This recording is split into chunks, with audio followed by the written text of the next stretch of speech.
오늘 우리에게 주시는 하나님의 말씀은 역대상 11장 10절로 47절까지의 말씀입니다. 역대상 11장 10절부터 47절까지의 말씀, 제가 가지고 있는 성경 구약 628쪽에 있습니다.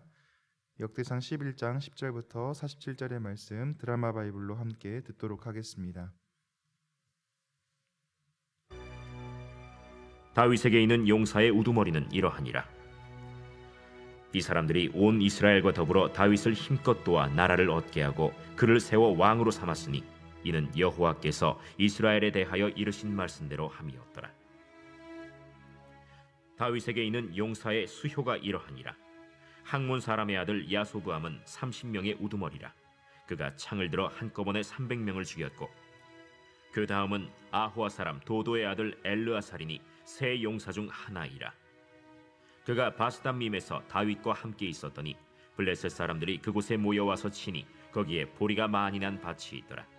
백성들이 블레셋 사람들 앞에서 도망하되 그가 그 밭 가운데에 서서 그 밭을 보호하여 블레셋 사람들을 죽였으니 여호와께서 큰 구원으로 구원하심이었더라. 30 우두머리 중 세 사람이 바위로 내려가서 아둘람 굴 다윗에게 이를 때에 블레셋 군대가 르바임 골짜기에 진쳤더라. 그때 다윗은 산성에 있고 블레셋 사람들의 진영은 베들레헴에 있는지라. 다윗이 갈망하여 이르되, 베들레헴 성문 곁 우물물을 누가 내게 마시게 할꼬? 이 세 사람이 블레셋 사람들의 군대를 돌파하고 지나가서 베들레헴 성문 곁 우물물을 길어가지고 다윗에게로 왔으나 다윗이 마시기를 기뻐하지 아니하고 그 물을 여호와께 부어드리고 이르되, 내 하나님이여, 내가 결단코 이런 일을 하지 아니하리이다.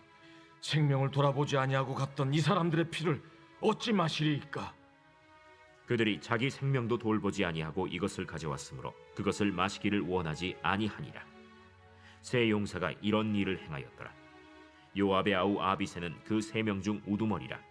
그가 창을 휘둘러 300명을 죽이고 그 3명 가운데에 이름을 얻었으니 그는 둘째 3명 가운데 가장 뛰어나 그들의 우두머리가 되었으나 첫째 3명에게는 미치지 못하니라. 갑스엘 용사의 손자 여호야다의 아들 브나야는 용감한 사람이라. 그가 모압 아리엘의 아들 둘을 죽였고 또 눈 올 때에 함정에 내려가서 사자 한 마리를 죽였으며 또 키가 큰 애굽 사람을 죽였는데 그 사람의 키가 5규빗이요 그 손에 든 창이 배틀채 같으나 그가 막대기를 가지고 내려가서 그 애굽 사람의 손에서 창을 빼앗아 그 창으로 죽였더라. 여호야다의 아들 브나야가 이런 일을 행하였으므로 세 용사 중에 이름을 얻고 30명 중에서는 뛰어나나 첫째 세 사람에게는 미치지 못하니라. 다윗이 그를 세워 시위대장을 삼았더라. 또 군사 중에 큰 용사는 요압의 아우 아사헬과 베들레헴 사람 도도의 아들 엘하난과 하롤 사람 삼훗과 블론 사람 헬레스와 드고아 사람 이게스의 아들 이라와 아나도 사람 아비에셀과 후사 사람 시프게와 아호아 사람 일레와 느도바 사람 마하레와 느도바 사람 바나의 아들 헬렛과 베냐민 자손에 속한 기브아 사람 리베의 아들 이데와 비라돈 사람 브나야와 가스 시내가에 사는 후레와 아르바 사람 아비엘과 바하룸 사람 아스마웻과 사알본 사람 엘리아바와 기손 사람 하셈의 아들들과 하랄 사람 사게의 아들 요나단과 하랄 사람 사갈의 아들 아히암과 우레 아들 엘리발과 무게라 사람 헤벨과 블론 사람 아히야와 갈멜 사람 헤스로와 에스베의 아들 나아레와 나단의 아우 요엘과 하그리의 아들 미팔과 암몬 사람 셀렉과 스루야의 아들 요압의 무기 잡은 자 베롯 사람 나하레와 이델 사람 이라와 이델 사람 가렙과 헷 사람 우리야와 알레의 아들 사밧과 르우벤 자손 시사의 아들 곧 르우벤 자손의 우두머리 아디나와 그 추종자 30명과 마가의 아들 하난과 미덴 사람 요사밧과 아스드라 사람 우시야와 아로엘 사람 호담의 아들 사마와 여이엘과 시므리의 아들 여디아엘과 그의 아우 디스 사람 요하와 마하위 사람 엘리엘과 엘라암의 아들 여리베와 요사위야와 모압 사람 이드마와 엘리엘과 오벳과 무소바 사람 야시엘이더라. 아멘. 톨스토이라는 러시아의 대문호가 있는데요. 이분이 지은 단편집들을 보면 인간 삶에 대한 또 인간의 어떤 본성에 대한 이야기들을 통찰력 있게 우리에게 알려주고 있습니다.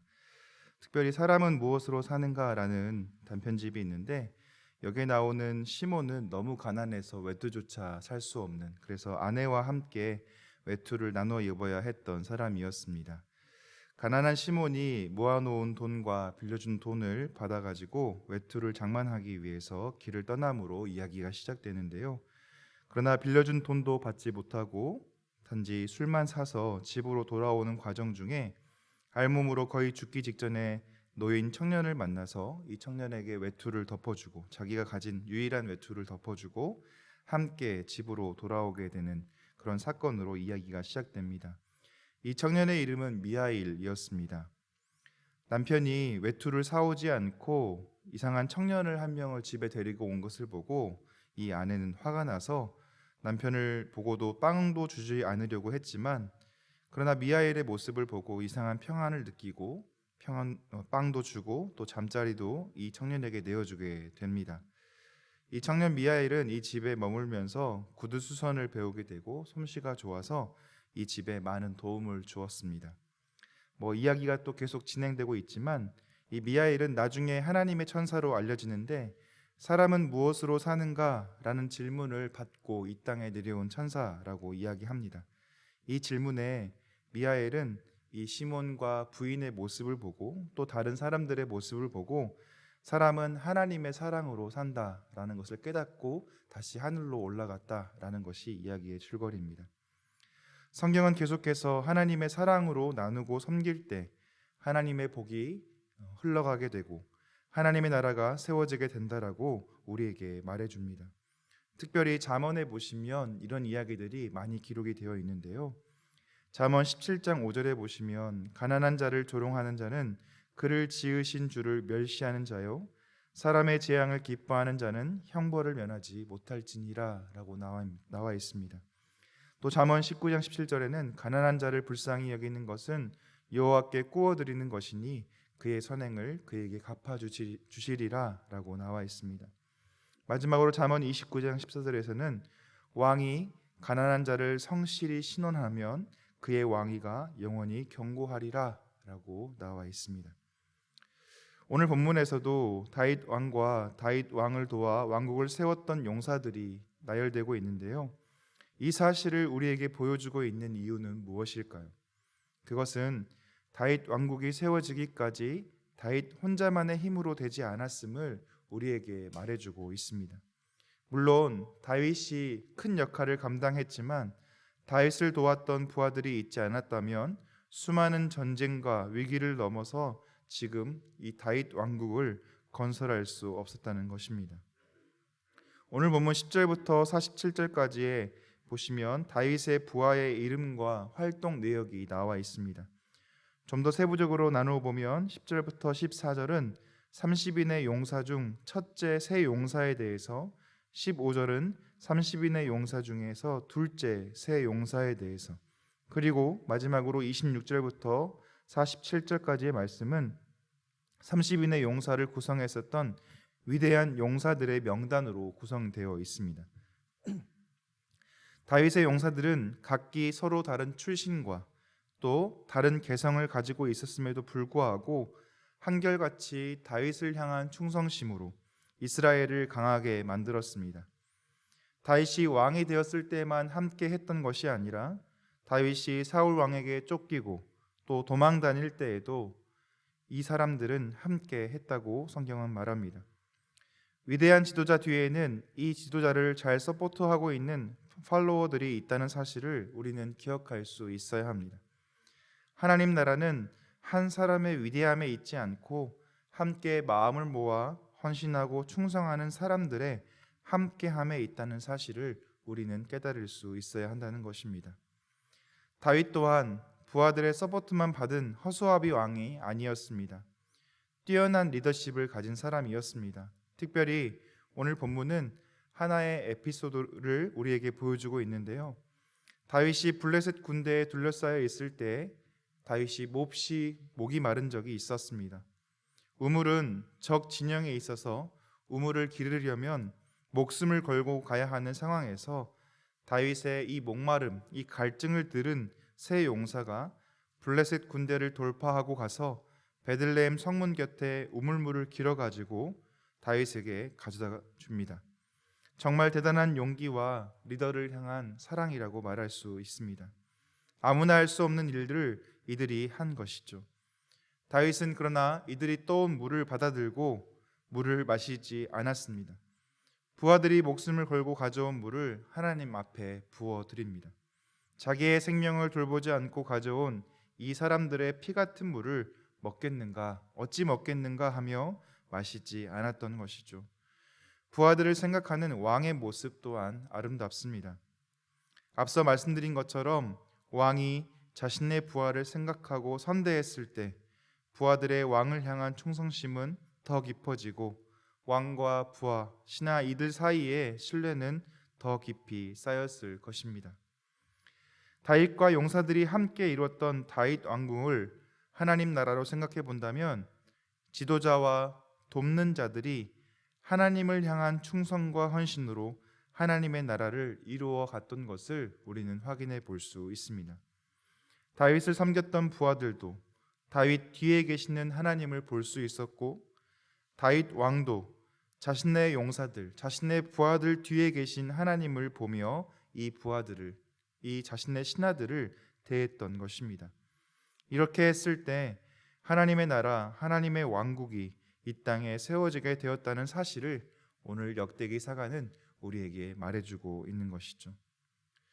우리도 오늘 하나님 나라의 각 지체로서 우리가 함께 서 있습니다. 우리는 각기 다른 성격과 개성을 가지고 하나님을 섬기고 있습니다. 때로는 너무 다양한 사람들이 모여 있어 이것이 어떤 의미일까? 무슨 의미일까?